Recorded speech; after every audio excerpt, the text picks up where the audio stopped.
주십시오. 저는 아무것도 하지 않았습니다.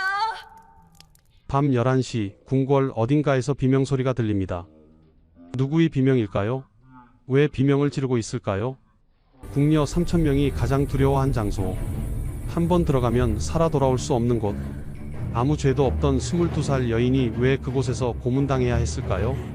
그리고 3개월 후 밝혀진 충격적인 진실. 이 모든 것이 단 한 사람의 거짓말 때문이었습니다. 이야기 시작 전 구독과 좋아요 꼭 눌러주세요. 구독과 좋아요를 눌러주시면 이런 숨겨진 역사를 알리는 데 큰 힘이 됩니다. 살려주십시오. 저는 아무것도 하지 않았습니다. 1766년 12월 17일 밤 11시 창경궁 후원 깊숙한 곳에서 여인의 비명이 울려 퍼졌습니다. 차가운 겨울바람을 뚫고 궁궐 전체에 퍼져나가는 그 소리는 침전에서 잠을 청하던 수백 명의 궁녀들을 공포에 떨게 만들었습니다. 궁녀들은 이불을 머리끝까지 끌어올렸습니다. 귀를 막았습니다. 하지만 그 비명소리는 막을 수 없었습니다. 제발 죽여주십시오. 비명의 주인공은 정씨 나인이었습니다. 22살, 8년 전 14살의 어린 나이에 궁궐에 들어와 성실하게 일해온 침방 나인이었습니다. 그녀는 세자궁 침방을 담당하며 단 한 번도 실수한 적이 없었습니다. 상궁들도 인정하는 모범적인 궁녀였습니다. 그런 그녀가 지금 신문청이라는 곳에서 끔찍한 고문을 당하고 있었습니다. 신문청, 궁녀들이 가장 두려워하는 그곳. 한번 그곳에 끌려가면 살아 돌아오는 사람이 거의 없다는 바로 그곳이었습니다. 높은 담으로 둘러싸여 있고 창문도 없는 어두운 건물. 그곳에서는 매일 밤 비명소리가 들려왔습니다. 궁녀들은 그 소리를 들으며 내일은 내 차례가 아닐까 하는 공포에 떨어야 했습니다. 정씨는 5일 전까지만 해도 평범한 일상을 살고 있었습니다. 새벽 4시에 일어나 세수하고 상궁의 지시에 따라 침방을 정돈하고 세자의 옷을 준비했습니다. 동료 궁녀들과 작은 농담을 나누기도 했습니다. 다음 달이면 설날인데 떡국이나 먹을 수 있을까? 그런 소소한 대화를 나누던 평범한 여인이었습니다. 그런데 갑자기 아무런 예고도 없이 의금부 관리들이 들이닥쳤습니다. 내가 정씨 나인이냐? 당장 따라와라. 무슨 일인지도 모른 채 끌려갔습니다. 신문청으로 끌려갔습니다. 그리고 지옥이 시작되었습니다. 세자의 역모를 알고 있었느냐? 정씨는 어리둥절했습니다. 역모? 세자? 무슨 말인지 전혀 이해할 수 없었습니다. 저는 아무것도 모릅니다. 저는 그저 침방을 정돈하고 옷을 준비할 뿐입니다. 하지만 의금부 관리들은 믿지 않았습니다. 거짓말하지 마라. 내가 세자 처소에 드나들지 않았느냐? 무슨 대화를 들었을 것이다. 첫날은 곤장 20대를 맞았습니다. 두꺼운 나무 몽둥이가 엉덩이와 허벅지를 내리쳤습니다. 살이 찢어지고 피가 흘렀습니다. 모릅니다. 정말 모릅니다. 정씨는 울부짖었지만 소용없었습니다. 3일째는 곤장 40대를 맞았습니다. 이미 상처투성이인 다리에 다시 곤장이 내려왔습니다. 뼈가 부서지는 소리가 들렸습니다. 정씨는 기절했습니다. 찬물을 끼얹어 깨운 뒤 다시 신문이 시작되었습니다. 오늘이 닷새째입니다. 의금부는 주리를 틀기로 했습니다. 주리, 그것은 조선시대 가장 잔인한 고문 중 하나였습니다. 발목과 무릎 사이에 2개의 막대기를 끼우고 그 막대기를 꽉 조이는 형벌이었습니다. 다리뼈가 부서지고 살이 찢어지고 신경이 끊어지는 고통이었습니다. 으아악! 정씨의 비명이 창경궁 전체를 울렸습니다. 영조 임금이 거처하는 침전까지 그 소리가 들렸습니다. 영조는 잠에서 깼습니다. 73세의 노왕은 천장을 바라보며 생각했습니다. 짐이 잘못한 것인가? 아니다. 역모는 반드시 밝혀야 한다. 사도세자의 역모는 반드시. 하지만 영조도 알고 있었습니다.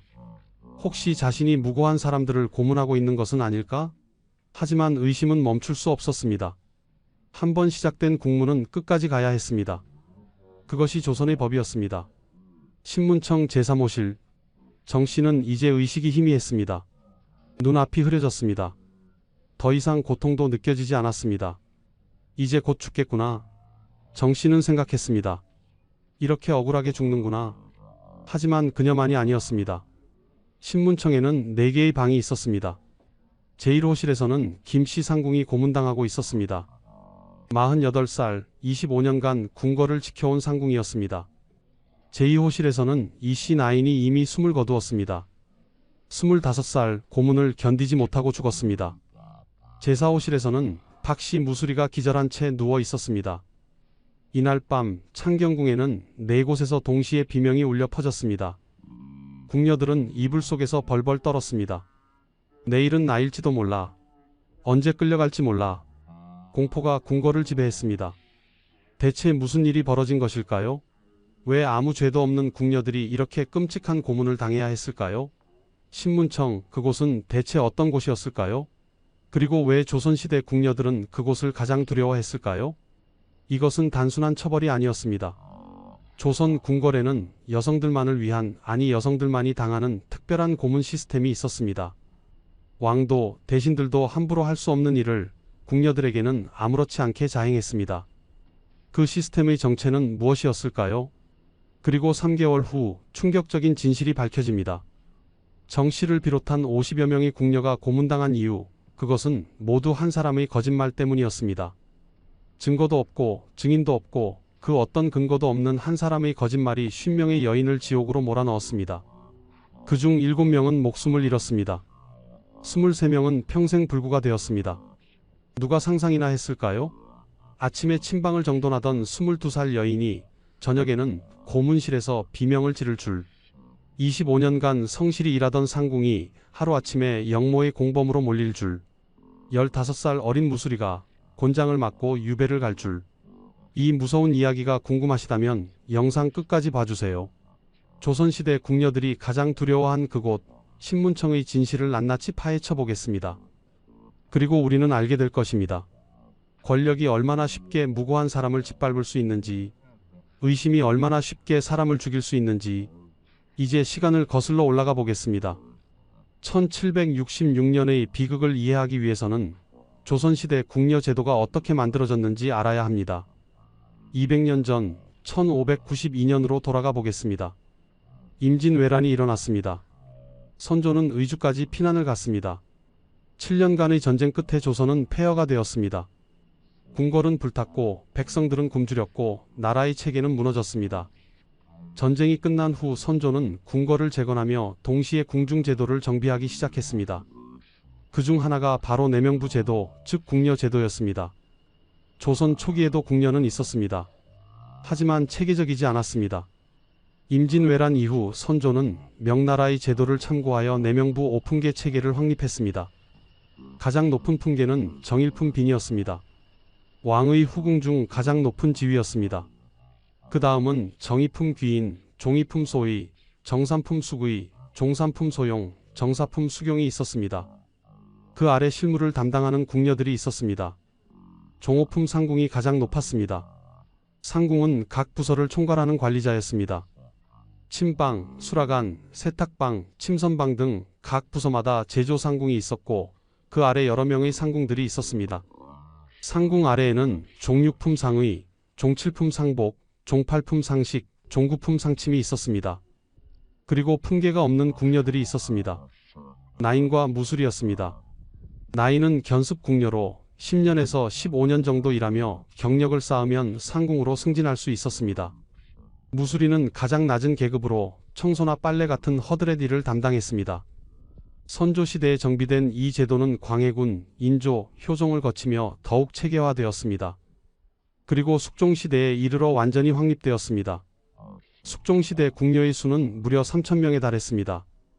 경복궁, 창덕궁, 창경궁, 경희궁, 덕수궁까지 합치면 3,000명이 넘는 여성들이 궁궐에서 일했습니다. 이 3,000명의 여성들을 통제하기 위해서는 엄격한 규칙이 필요했습니다. 그리고 그 규칙은 믿을 수 없을 만큼 가혹했습니다. 첫 번째 규칙, 궁녀는 평생 처녀로 살아야 한다. 궁녀가 되면 결혼할 수 없었습니다. 왕족 외의 남자와 대화하는 것조차 금지되었습니다. 만약 남자와 사통했다는 소문이라도 나면 즉시 조사가 들어갔고 사실로 밝혀지면 사형에 처해졌습니다. 1680년 숙종 6년 한 궁녀가 내관과 사통했다는 혐의로 장형 100대를 맞고 죽었습니다. 증거는 없었습니다. 단지 두 사람이 복도에서 이야기하는 것을 다른 궁녀가 목격했다는 것뿐이었습니다. 두 번째 규칙, 궁녀는 궁궐 밖을 나갈 수 없다. 한번 궁궐에 들어오면 평생 그곳에서 살아야 했습니다. 부모가 아파도 형제가 죽어도 밖에 나갈 수 없었습니다. 특별한 경우에만, 그것도 왕의 특별 허가가 있어야만 잠깐 외출할 수 있었습니다. 1702년 숙종 28년 한 상궁이 아버지의 장례식에 참석하고 싶다고 간청했습니다.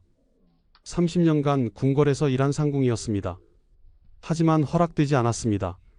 궁녀는 밖을 나갈 수 없다는 규칙은 예외가 없었습니다.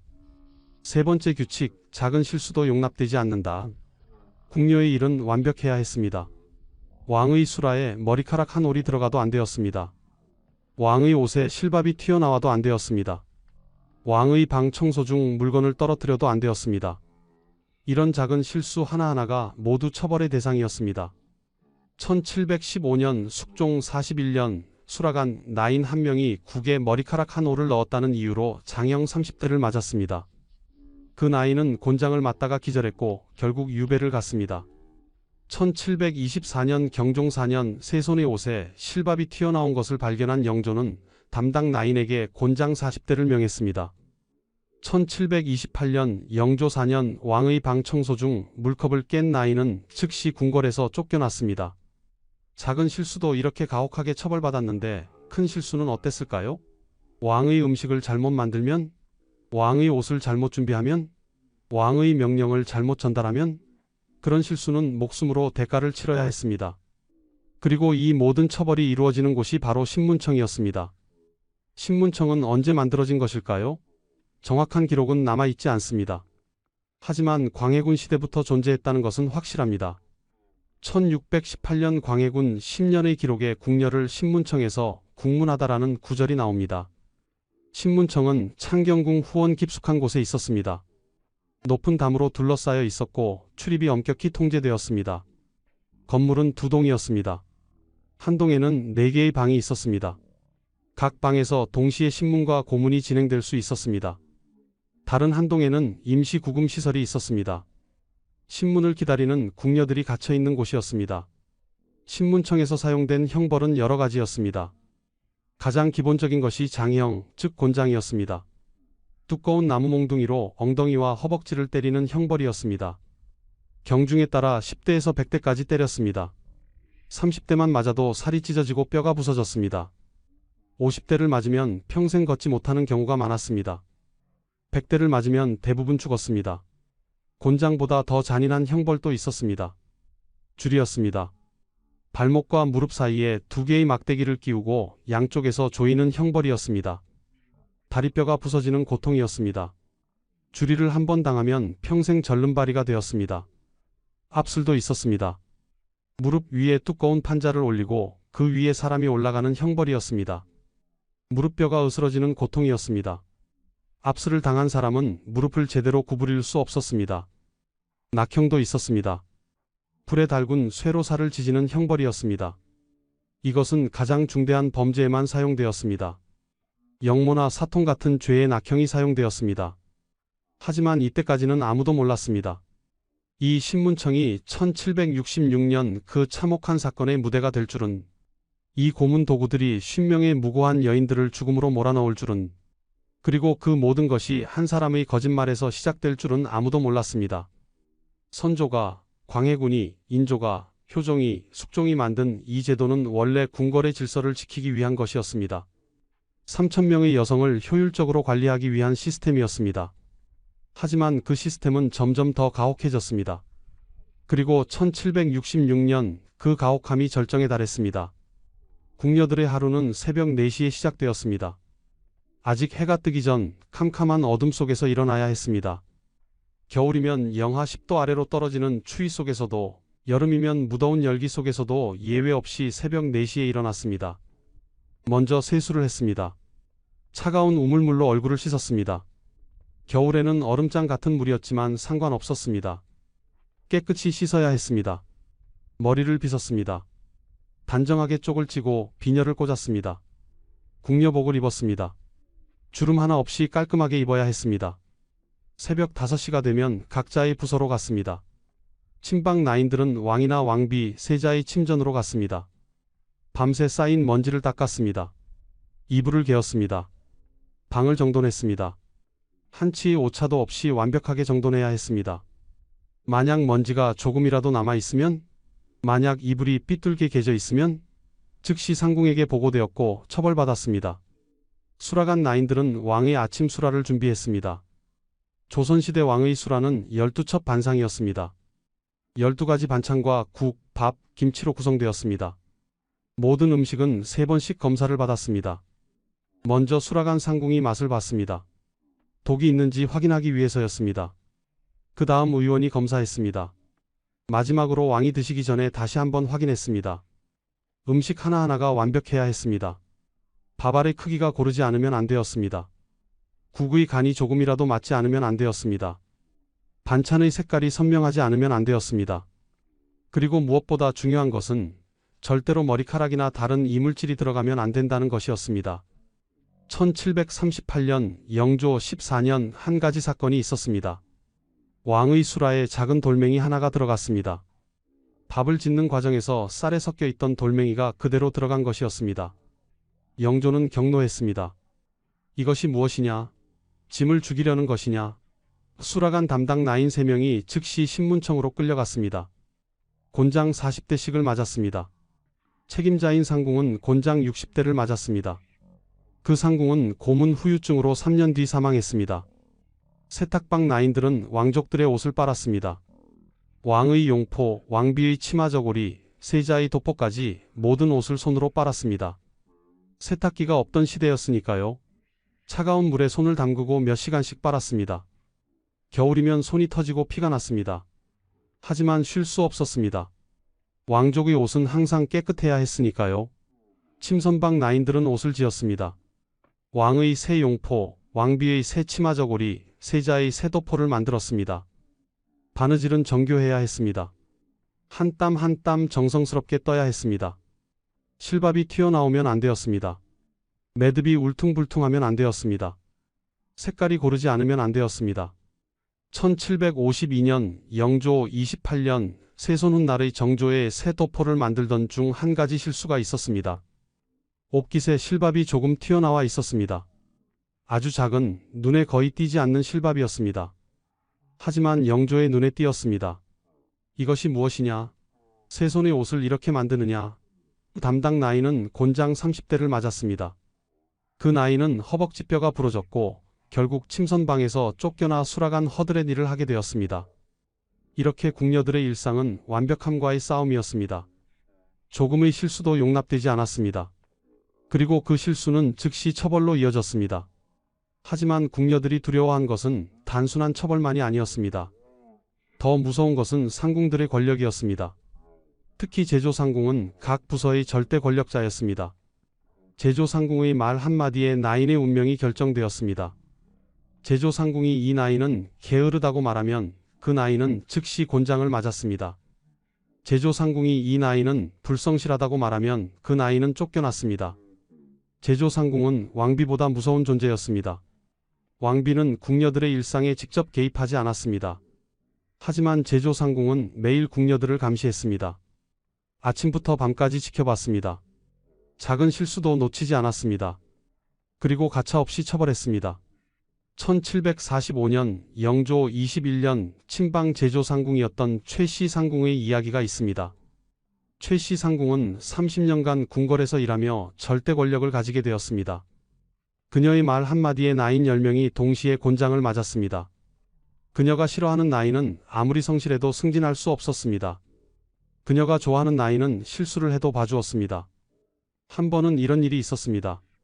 최씨 상궁이 좋아하던 김씨 나인이 왕의 침전 청소 중 도자기 하나를 떨어뜨렸습니다. 비싼 청화백자였습니다. 원래라면 곤장 50대는 맞아야 하는 실수였습니다.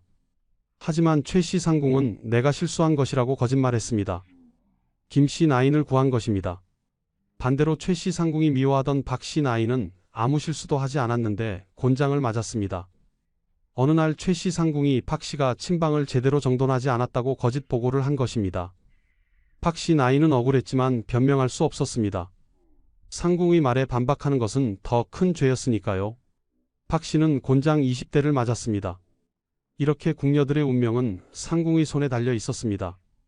상궁의 눈에 들면 살 수 있었고 상궁의 눈 밖에 나면 죽을 수도 있었습니다. 그래서 궁녀들은 상궁에게 잘 보이기 위해 온갖 노력을 했습니다. 작은 선물을 드렸습니다. 상궁의 일을 대신 해주었습니다. 상궁이 좋아할 만한 말을 했습니다. 하지만 더 무서운 것이 있었습니다. 바로 밀고였습니다. 궁녀들은 서로를 감시하고 밀고했습니다. 동료가 실수하는 것을 보면 즉시 상궁에게 보고했습니다. 동료가 규칙을 어기는 것을 보면 즉시 고자질했습니다. 왜 그랬을까요? 자신이 살기 위해서였습니다. 다른 사람의 잘못을 고발하면 자신은 안전했으니까요. 오히려 포상을 받을 수도 있었으니까요. 1760년 영조 36년 한 가지 끔찍한 사건이 있었습니다. 수라간 나인이었던 정 씨와 이 씨는 친한 친구였습니다. 5년간 함께 일하며 서로를 의지했습니다. 힘들 때 서로 위로했고 기쁠 때 함께 웃었습니다. 그런데 어느 날 정 씨가 작은 실수를 했습니다. 왕의 수라에 사용할 생선을 고르다가 조금 신선하지 않은 생선을 골랐던 것입니다. 다행히 상궁이 발견해서 바꿨지만 만약 그대로 올라갔다면 큰일이 날 뻔했습니다. 이 씨는 알고 있었습니다. 정 씨의 실수를. 하지만 처음에는 말하지 않았습니다. 친구니까요. 그런데 며칠 후 이 씨 자신이 작은 실수를 했습니다. 수라간 청소를 제대로 하지 않았다는 것이었습니다. 상궁이 화를 냈습니다. 너는 게으르구나. 벌을 받아야겠다. 이 씨는 곤장을 맞을 위기에 처했습니다. 바로 그때 이 씨는 선택을 했습니다. 자신을 구하기 위해 친구를 밀고 한 것입니다. 상궁마마, 사실은 며칠 전 정 씨가 신선하지 않은 생선을 고른 적이 있습니다. 상궁은 놀랐습니다. 뭐, 그런 일이 있었단 말이냐? 즉시 조사가 들어갔고 정 씨는 곤장 40대를 맞았습니다. 정 씨는 이 씨를 원망했습니다. 우리가 친구 아니었나? 어떻게 나를? 하지만 이 씨는 대답했습니다. 미안해. 하지만 나도 살아야 했어. 그날 이후 두 사람은 서로 말을 하지 않았습니다. 아니, 할 수 없었습니다. 친구를 믿을 수 없는 곳, 그것이 궁궐이었습니다. 이렇게 궁녀들은 서로를 의심하고 감시하고 밀고하며 살았습니다. 친구도 없었고 동료도 없었습니다. 오직 생존만이 있었습니다. 매일매일 살아남기 위한 싸움이었습니다. 그리고 밤이 되면 또 다른 공포가 시작되었습니다. 밤 10시가 되면 감찰 상궁들이 순찰을 돌았습니다. 각 방을 돌며 궁녀들이 제대로 자고 있는지 확인했습니다. 혹시 몰래 일어나 있는 궁녀는 없는지, 혹시 다른 궁녀와 속닥이는 궁녀는 없는지 감시했습니다. 만약 밤에 일어나 있는 궁녀가 발견되면 즉시 신문 받았습니다. 왜 일어나 있었느냐? 무슨 일을 하려 했느냐? 누구와 만나려 했느냐? 아무리 그냥 잠이 안 와서라고 대답해도 소용없었습니다. 의심받았습니다. 그리고 처벌받았습니다. 그리고 가끔씩, 정말 가끔씩 밤에 비명소리가 들렸습니다. 신문청에서 들려오는 비명소리였습니다. 누군가 지금 고문당하고 있다는 것을 의미했습니다. 궁녀들은 이불을 뒤집어쓰고 귀를 막았습니다. 하지만 그 소리는 막을 수 없었습니다. 담을 넘어, 건물을 넘어 귀를 파고들었습니다. 언제 내 차례가 올까? 내일은 내가 끌려가는 건 아닐까? 나도 저렇게 비명을 지르게 되는 건 아닐까? 이런 생각들이 궁녀들의 머릿속을 맴돌았습니다. 잠을 잘 수 없었습니다. 악몽을 꿨습니다. 자신이 신문청에 끌려가 고문당하는 꿈을 꿨습니다. 그리고 악몽에서 깨어나면 꿈이었구나 하고 안도했습니다. 하지만 동시에 알았습니다. 이것이 현실이 될 수도 있다는 것을. 참고 또 참았습니다. 견디고 또 견뎠습니다. 하루하루 살아남기 위해 온 힘을 다했습니다. 완벽하게 일했습니다. 실수하지 않으려고 노력했습니다. 상궁의 눈치를 봤습니다. 동료를 경계했습니다. 하지만 아무리 조심해도, 아무리 완벽하게 일해도 운명은 피할 수 없었습니다. 1766년 11월 그 운명의 날이 다가오고 있었습니다. 한 사람의 거짓말이 50명의 궁녀를 지옥으로 몰아넣을 그날이 다가오고 있었습니다. 1766년 11월 3일 한 사람이 궁궐 문 앞에 나타났습니다. 나경원 49세 무명의 선비였습니다. 그는 경기도 광주 출신으로 과거에 여러 번 응시했지만 모두 낙방했습니다. 벼슬길에 나가지 못한 채 평생 가난하게 살았습니다. 그런 그가 손에 상소문 한 장을 들고 궁궐 문을 두드렸습니다. 급히 아랠 일이 있사옵니다. 국가의 중대사이옵니다. 문을 지키던 수문장이 물었습니다. 무슨 일이냐? 상소는 정해진 절차에 따라 제출해야 한다. 하지만 나경원은 고집했습니다. 이것은 영모에 관한 일이옵니다. 당장 임금께 아뢰어야 하옵니다. 영모. 그 단어를 듣는 순간 분위기가 달라졌습니다. 조선시대의 영모는 가장 중대한 범죄였습니다. 나라를 뒤엎으려는 모반이었으니까요. 수문장은 즉시 상급자에게 보고했고 나경원은 궁궐 안으로 들어갈 수 있었습니다. 영조 42년 11월 3일 오후 3시경 나경원의 상소가 영조에게 전달되었습니다. 73세의 노왕 영조는 상소를 읽기 시작했습니다. 그리고 읽으면 읽을수록 그의 얼굴이 굳어졌습니다. 상소의 내용은 충격적이었습니다. 사도세자께서 영모를 꾀하고 계십니다. 세자는 신하들과 은밀히 만나 왕위를 빼앗을 계획을 세우고 있습니다. 그리고 그 계획에 궁녀들이 연루되어 있습니다. 궁녀들이 세자와 신하들 사이의 비밀 서신을 전달하고 있습니다. 영조는 격분했습니다. 사도세자는 영조의 아들이었습니다. 하지만 영조와 사도세자의 관계는 좋지 않았습니다. 아니, 좋지 않은 정도가 아니라 최악이었습니다. 영조는 사도세자를 미워했고 사도세자는 영조를 두려워했습니다. 사실 그로부터 5년 전인 1762년 영조 38년에 끔찍한 사건이 있었습니다. 영조가 사도세자를 뒤주 속에 가둬 죽인 것입니다. 8일 동안 뒤주 속에 갇힌 사도세자는 굶주림과 더위로 죽었습니다. 28세의 나이였습니다. 하지만 나경원의 상소는 1766년의 일이었습니다. 사도세자가 죽은 지 4년이 지난 시점이었습니다. 그렇다면 나경원은 대체 무슨 말을 하고 있었던 걸까요? 사실 나경원의 상소는 애초부터 모순투성이었습니다. 이미 죽은 사도세자가 어떻게 영모를 꾸밀 수 있습니까? 하지만 나경원은 교묘하게 말을 바꿨습니다. 사도세자가 살아있을 때 영모를 계획했고 그 계획에 연루된 자들이 아직 궁궐에 있다는 것이었습니다. 그리고 구체적으로 50여 명의 궁녀 이름을 거론했습니다. 이 궁녀들이 사도세자의 영모에 가담했습니다. 이들이 비밀 서신을 전달했습니다. 이들이 세자와 신하들의 밀회를 주선했습니다. 영조는 믿고 싶지 않았습니다. 하지만 동시에 의심하지 않을 수 없었습니다. 혹시 정말 그런 일이 있었던 것은 아닐까? 혹시 아직도 영모를 꾸미는 자들이 궁궐 안에 숨어 있는 것은 아닐까? 영조는 평생 의심 속에서 살았습니다. 신하들을 믿지 못했습니다. 아들도 믿지 못했습니다. 심지어 자기 자신도 믿지 못했습니다. 그래서 항상 불안했습니다. 항상 누군가 자신을 배신할까 두려워했습니다.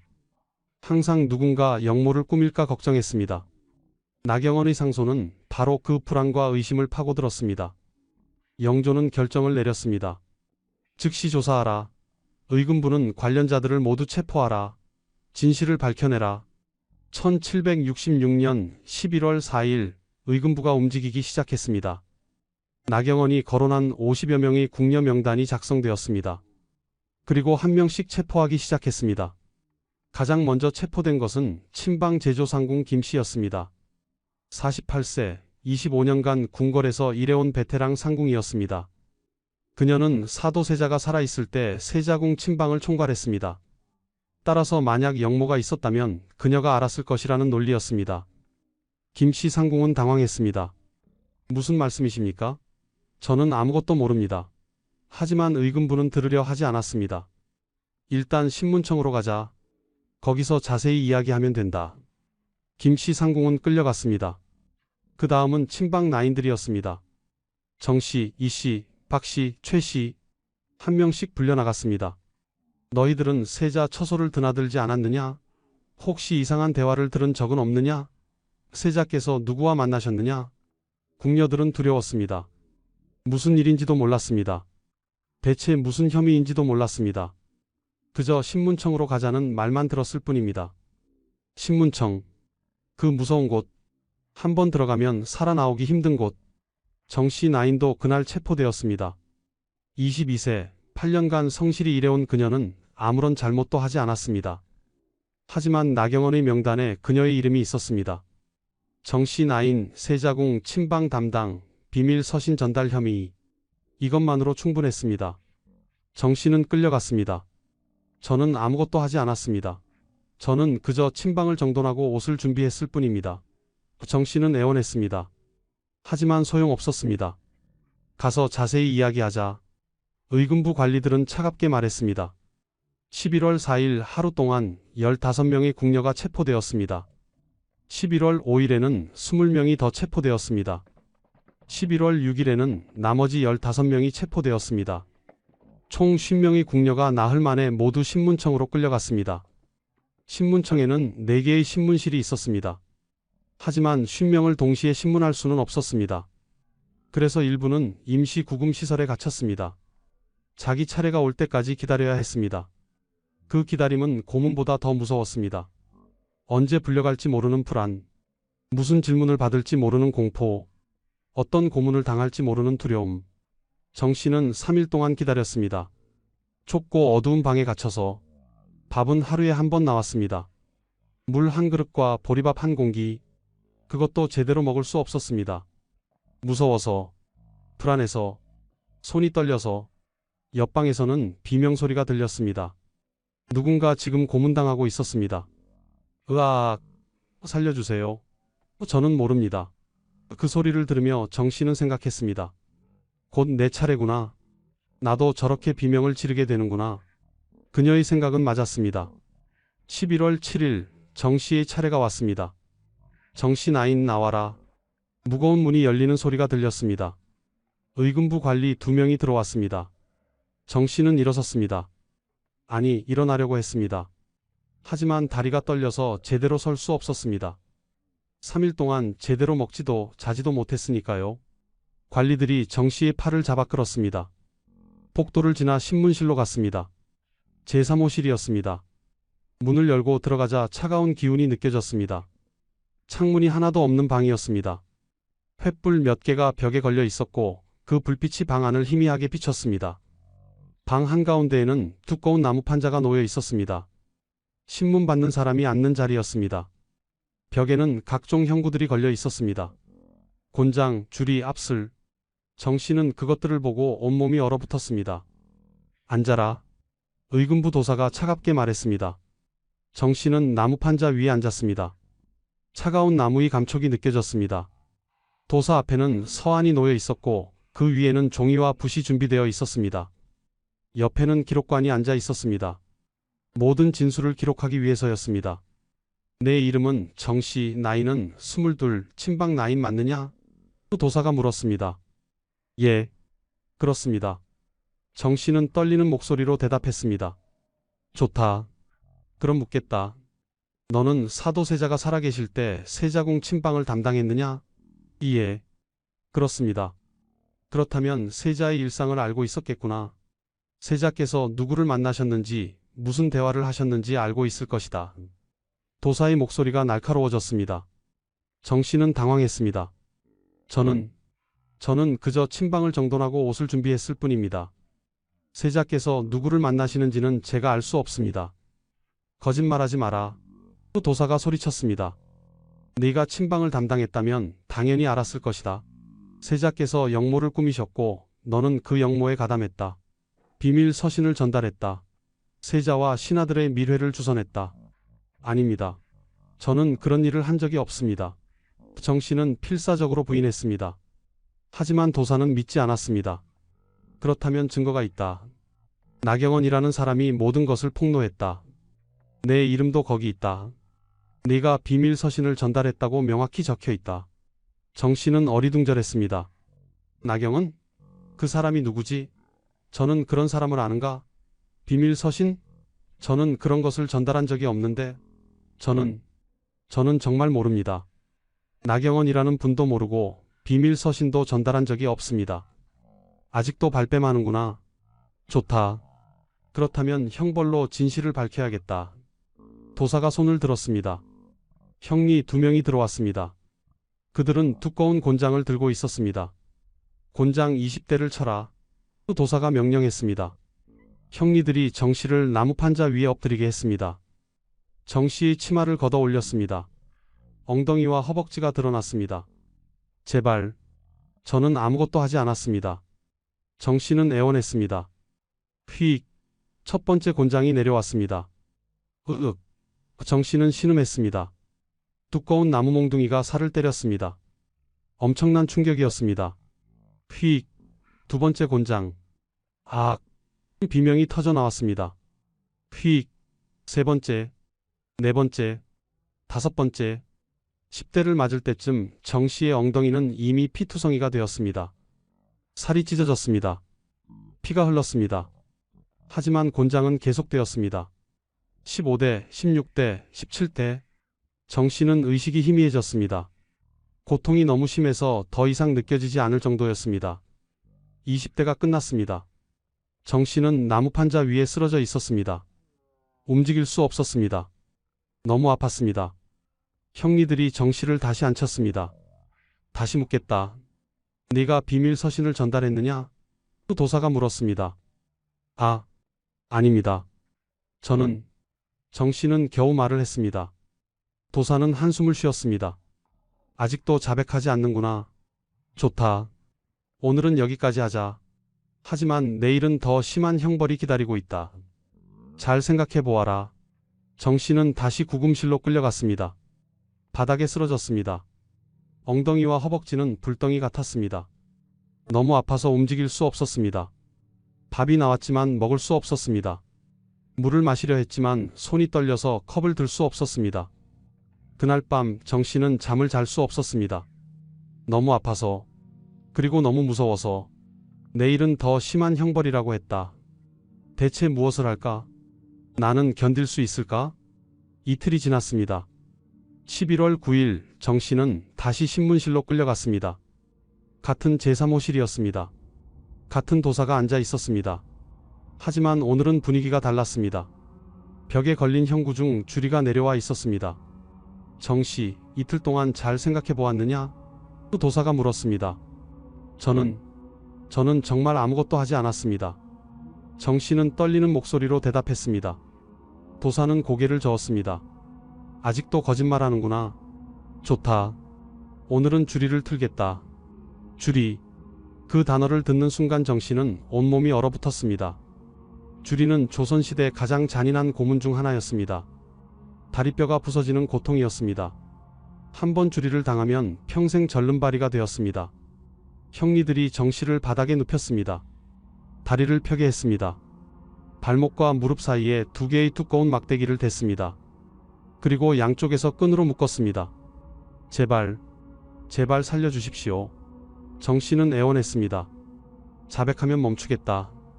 네가 비밀 서신을 전달했다고 인정하면 된다. 도사가 말했습니다. 하지만 저는 정말 하지 않았습니다. 정씨는 울먹였습니다. 조여라. 도사가 명령했습니다. 형리들이 끈을 당기기 시작했습니다. 막대기가 다리를 압박했습니다. 처음에는 약간 불편한 정도였습니다. 하지만 점점 더 조여졌습니다. 압력이 증가했습니다. 정씨는 신음했습니다. 막대기가 살을 파고들었습니다. 더 조여졌습니다. 고통이 밀려왔습니다. 더 조여졌습니다. 이제 막대기는 뼈에 닿았습니다. 정강이 뼈를 압박했습니다. 뼈가 삐걱거렸습니다. 부러질 것 같았습니다. 으아악! 살려주세요. 제발. 정씨는 비명을 질렀습니다. 자백하느냐? 네가 비밀 서신을 전달했다고 인정하느냐? 또 도사가 물었습니다. 아닙니다. 저는 정말. 정씨는 거의 의식을 잃을 것 같았습니다. 더 조여라. 또 도사가 명령했습니다. 형리들이 끈을 더 세게 당겼습니다.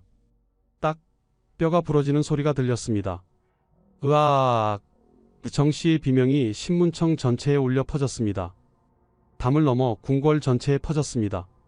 침전에서 잠을 청하던 궁녀들이 그 소리를 들었습니다. 정씨는 기절했습니다. 고통이 너무 심해서 의식을 잃었습니다. 형리들이 찬물을 끼얹었습니다. 정씨는 깨어났습니다. 정씨는 신음했습니다. 다리는 이미 부러져 있었습니다. 피가 흘렀습니다. 오늘은 여기까지 하자. 내일 다시 신문하겠다. 도사가 말했습니다. 정씨는 다시 구금실로 끌려갔습니다. 아니, 끌려갔다기보다는 끌려져 갔습니다.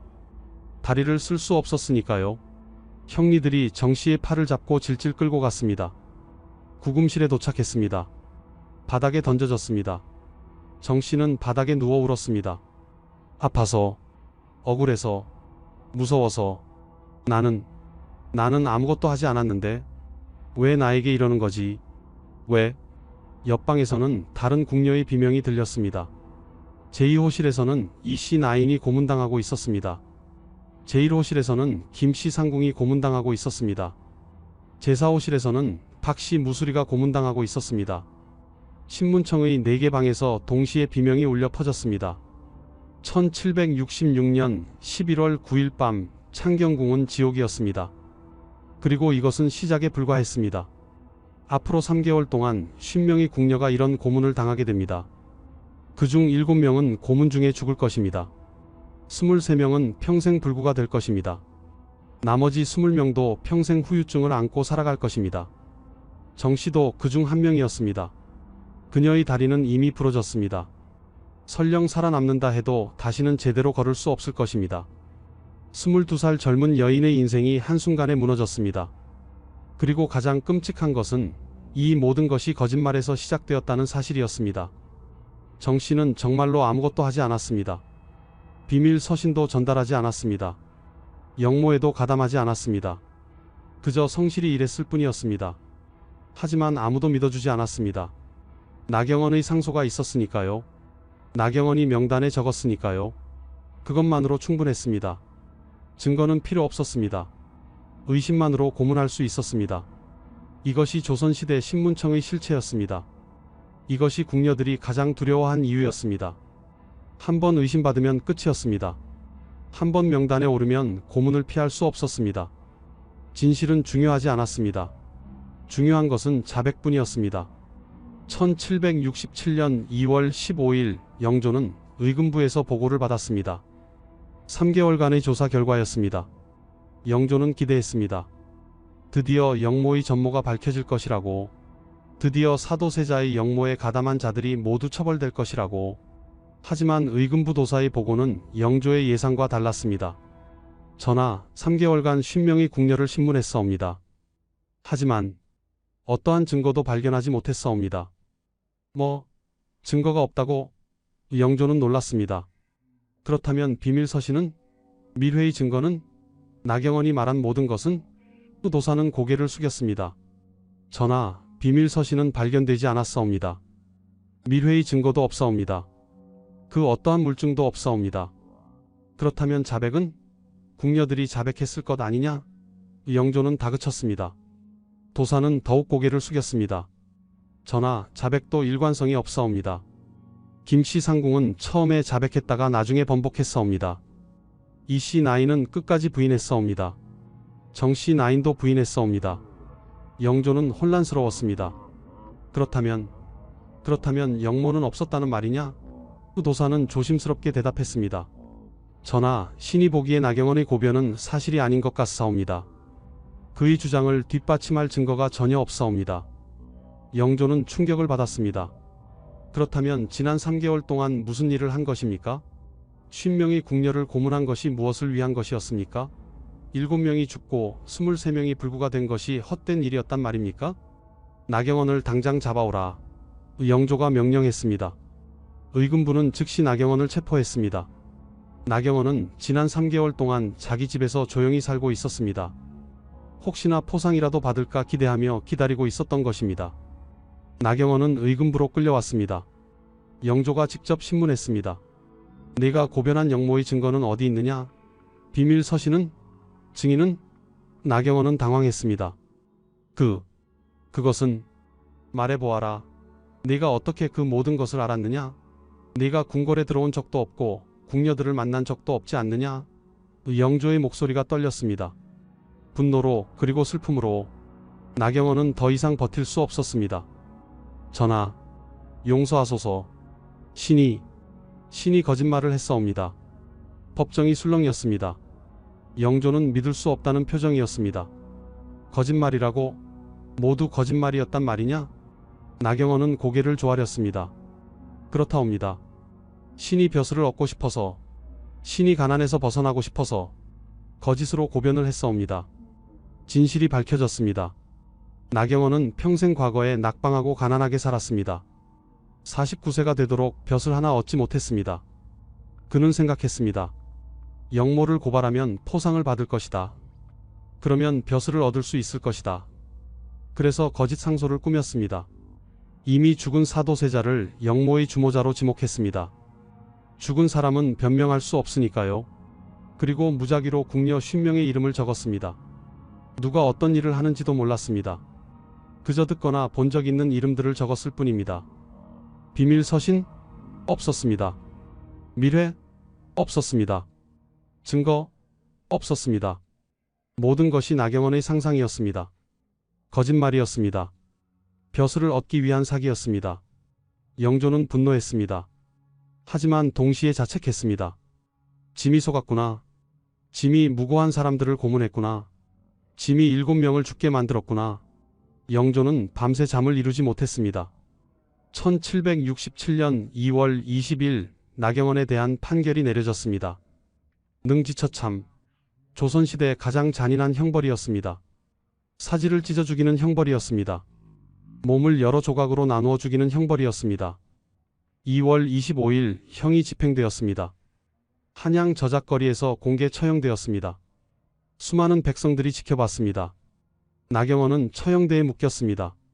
사형수들이 나경원의 팔다리를 묶었습니다. 그리고 네 방향으로 당겼습니다. 나경원은 비명을 질렀습니다. 으악! 하지만 아무도 동정하지 않았습니다. 백성들은 오히려 환호했습니다. 저놈 때문에 무고한 궁녀들이 고문당했다. 저놈 때문에 7명이 죽었다. 응당한 벌이다. 팔이 찢어졌습니다. 다리가 찢어졌습니다. 나경원은 살아서 자신의 몸이 찢어지는 것을 봤습니다. 고통은 말로 표현할 수 없었습니다. 그리고 마침내 죽었습니다. 하지만 형벌은 거기서 끝나지 않았습니다. 나경원의 시신은 거리에 며칠간 방치되었습니다. 경고의 의미였습니다. 거짓 고변을 하면 이렇게 된다. 그리고 나경원의 가족들도 처벌받았습니다. 삼족이 멸문되었습니다.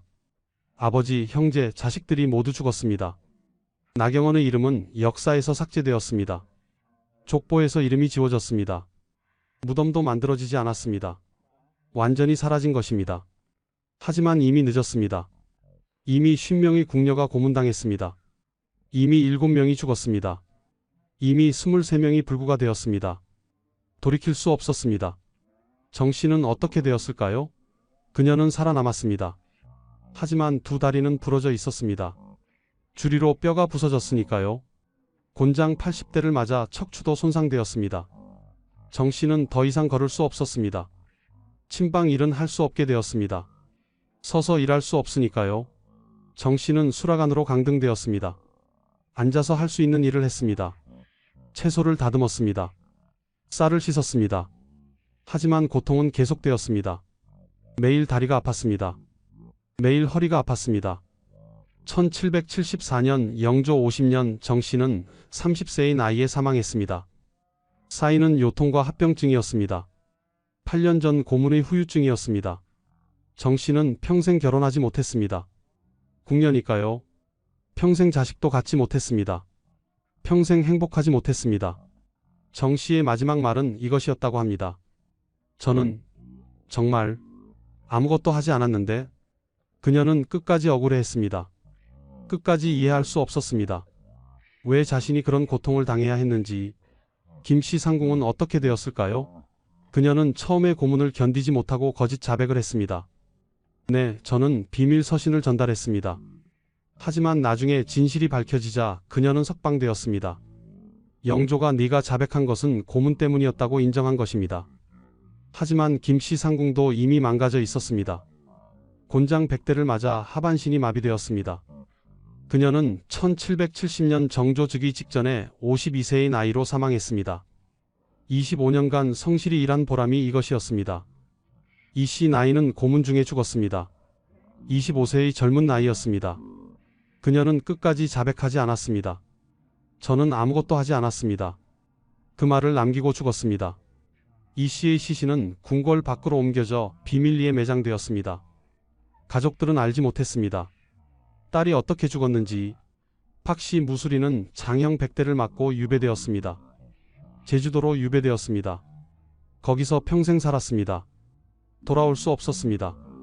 1789년 정조 13년 57세의 나이로 제주도에서 죽었습니다.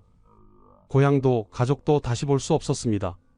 50명의 궁녀 중 7명은 고문 중에 죽었습니다. 23명은 불구가 되었습니다. 나머지 20명은 살아남았지만 평생 후유증을 안고 살았습니다. 그리고 이 모든 것이 한 사람의 거짓말 때문이었습니다. 이제 우리는 압니다. 1766년 12월 17일 밤 11시 창경궁 신문청에서 울려 퍼진 그 비명의 의미를, 그것은 단순한 고문의 비명이 아니었습니다. 그것은 무고한 여인의 절규였습니다. 그것은 조선시대 약자들의 울부짖음이었습니다. 다시 그날 밤으로 돌아가 보겠습니다. 좀 더 자세히, 좀 더 깊이 들여다보겠습니다. 1766년 12월 17일 오후 11시 신문청 제3호실, 정씨 나인이 줄이 고문을 당하고 있었습니다. 닷새째 신문이었습니다.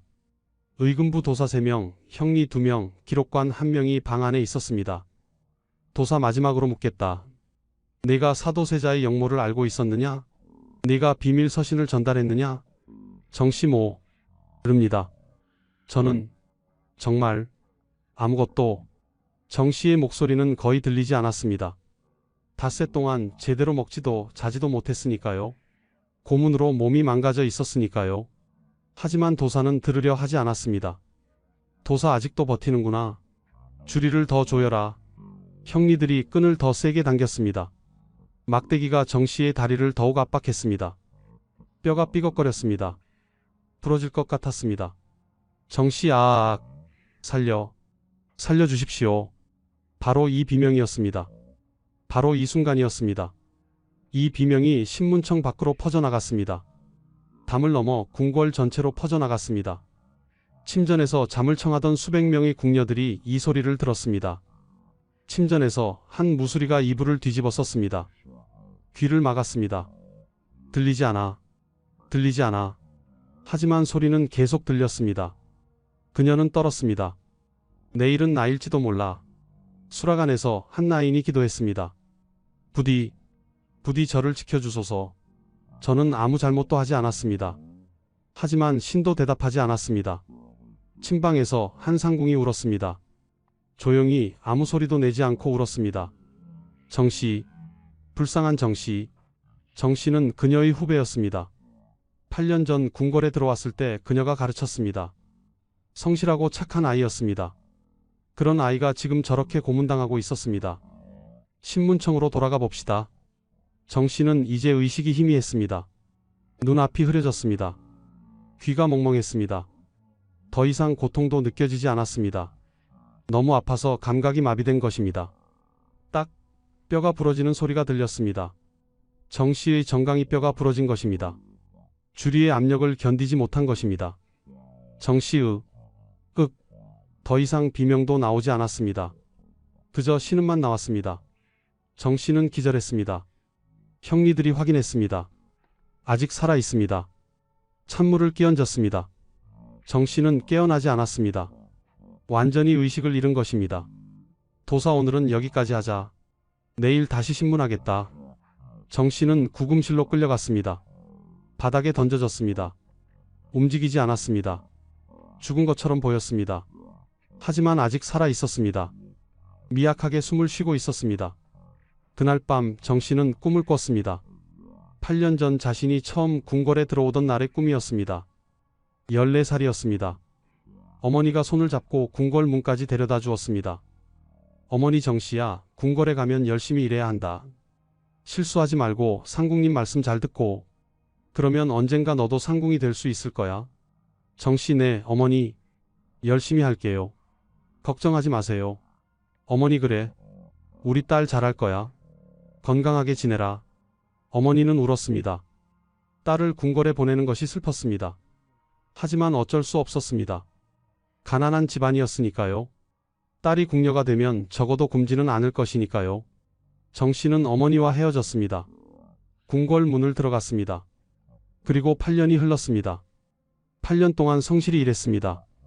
한 번도 실수하지 않았습니다. 상궁님 말씀도 잘 들었습니다.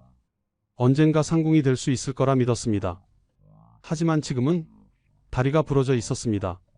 척추가 손상되었습니다. 더 이상 걸을 수 없었습니다.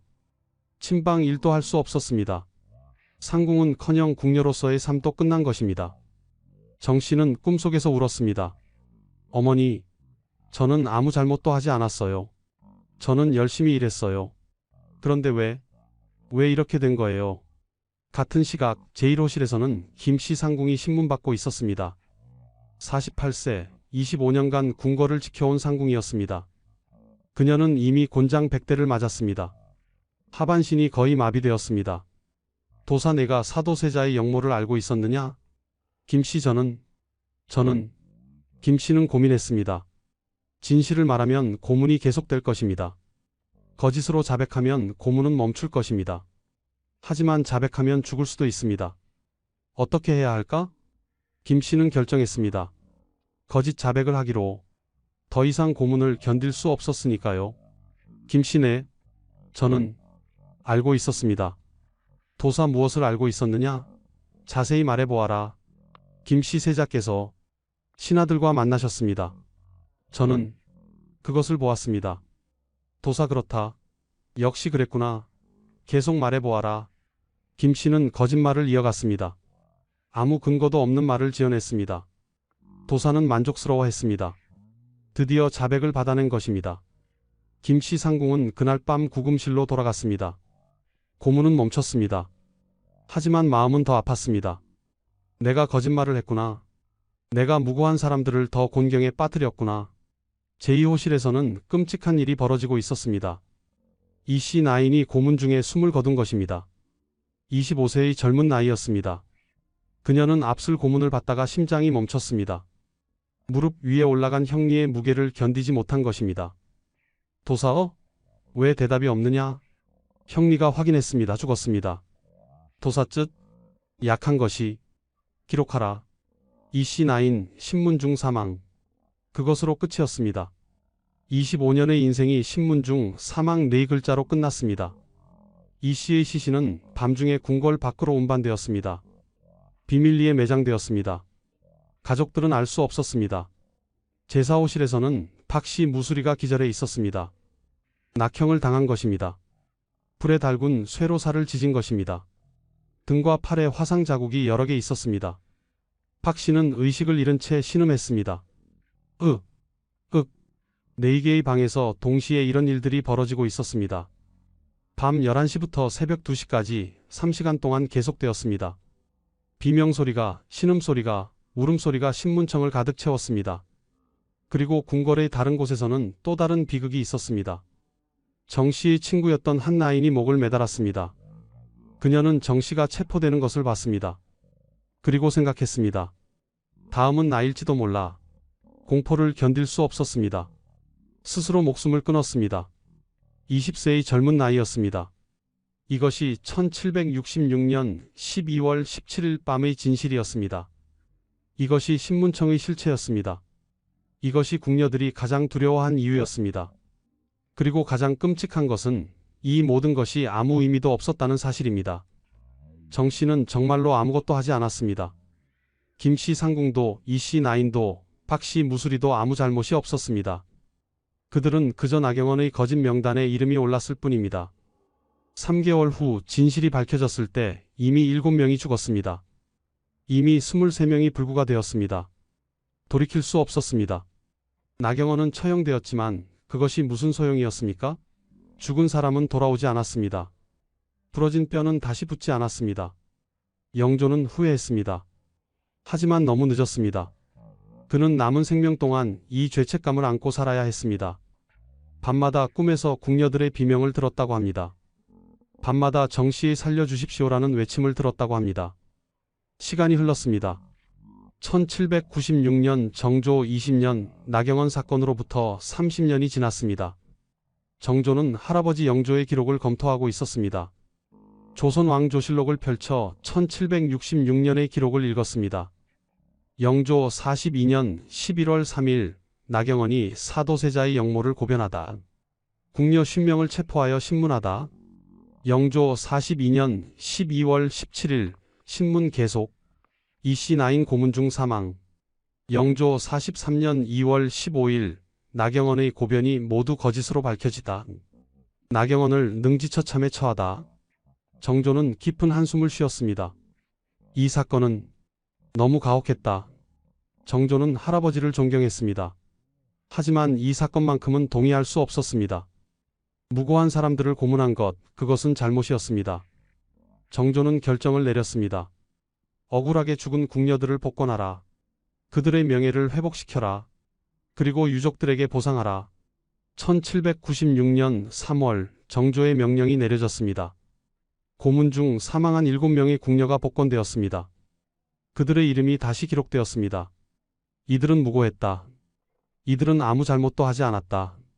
유족들에게는 쌀과 돈이 지급되었습니다. 작은 보상이었지만 그래도 국가가 잘못을 인정한 것입니다. 정조는 또한 신문청 규정을 일부 완화했습니다. 고문은 최소화하라. 반드시 증거가 있을 때만 신문하라. 자백만으로 유죄를 판단하지 마라. 하지만 신문청 자체는 폐지되지 않았습니다. 궁녀 처벌 시스템은 계속되었습니다. 실제로 정조 시대에도 유사한 사건들이 있었습니다. 1800년 정조 24년 한 궁녀가 왕의 옷에 독을 넣으려 했다는 혐의로 고문당했습니다. 증거는 없었습니다. 단지 다른 궁녀의 고자질 때문이었습니다. 그 궁녀는 곤장 80대를 맞고 유배되었습니다. 나중에 무고함이 밝혀졌지만 이미 죽은 뒤였습니다. 순조, 헌종, 철종 시대에도 비슷한 일들이 반복되었습니다. 궁녀들은 여전히 신문청을 두려워했습니다. 여전히 작은 실수로 고문당했습니다. 여전히 무고하게 죽었습니다. 고종시대까지 이어졌습니다. 1895년 고종 32년 을미사변이 일어났을 때 명성황후가 시해되었습니다. 그때 궁녀 몇 명이 황후를 지키지 못했다는 이유로 처벌받았습니다.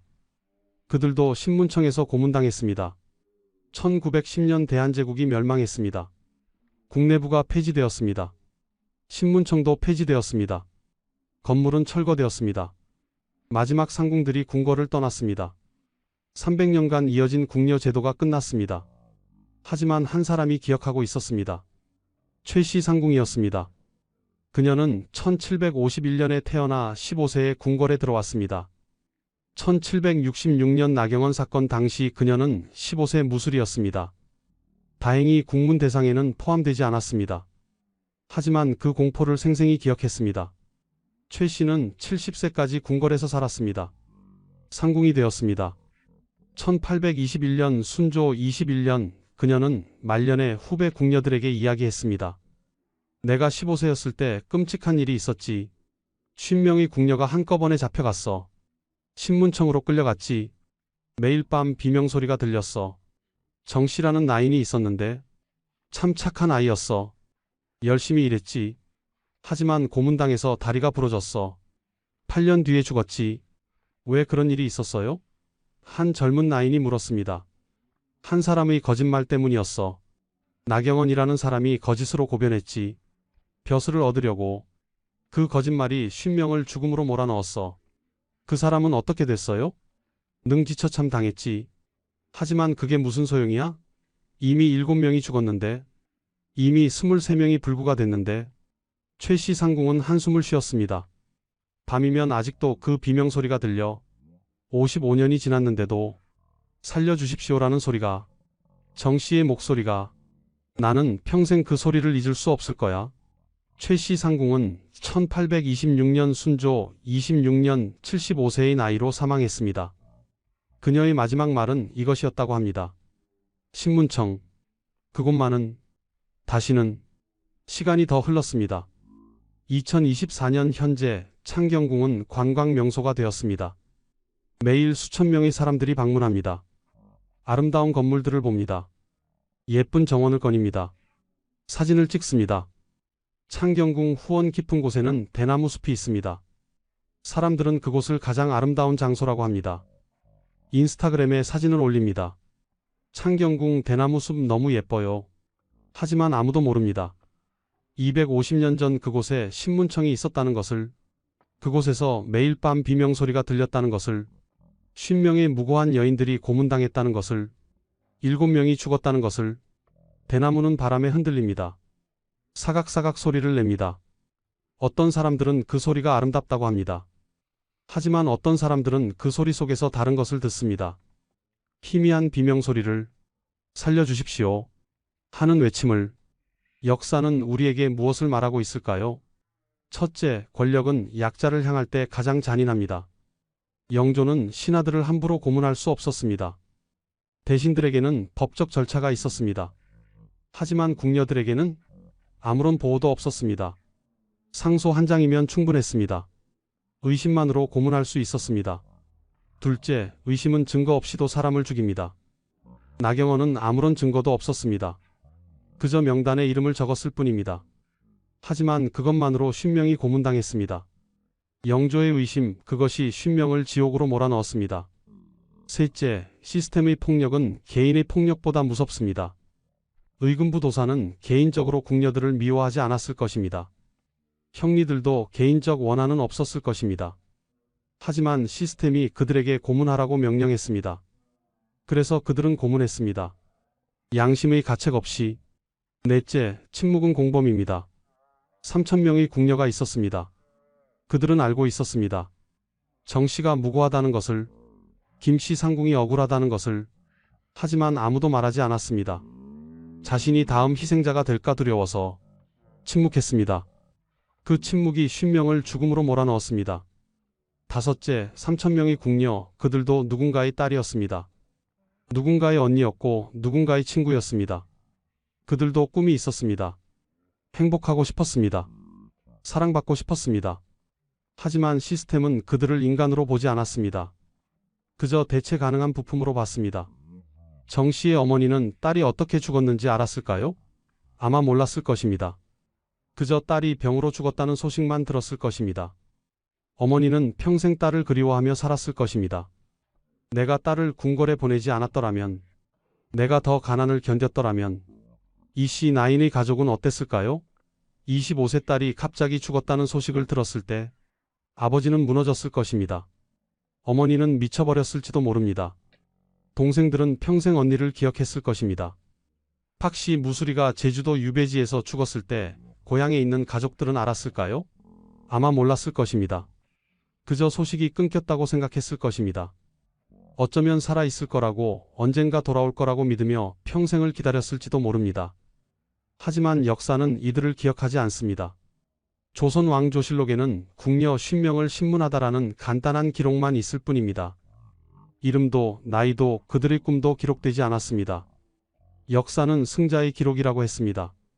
하지만 우리는 패자의 비명도 기억해야 합니다. 지금까지 조선시대 궁녀들이 가장 두려워한 장소, 신문청의 이야기였습니다. 1766년 밤에 울려 퍼진 비명의 의미를 살펴봤습니다. 50명의 무고한 여인이 겪은 고통을 들여다봤습니다. 이 이야기가 여러분께 작은 깨달음이 되길 바랍니다. 권력은 언제나 감시받아야 한다는 것, 의심만으로 사람을 처벌해서는 안 된다는 것, 약자의 목소리에 귀 기울여야 한다는 것, 그리고 역사의 어두운 면도 기억해야 한다는 것을. 창경궁 대나무 숲은 여전히 아름답습니다. 하지만 그 아름다움 뒤에는 비극이 있습니다. 우리가 그것을 기억할 때 같은 비극이 반복되지 않을 것입니다. 구독과 좋아요는 이런 숨겨진 역사를 더 많은 분들께 알리는 데 큰 힘이 됩니다. 여러분의 관심이 역사를 살아있게 만듭니다. 다음에 또 만나요.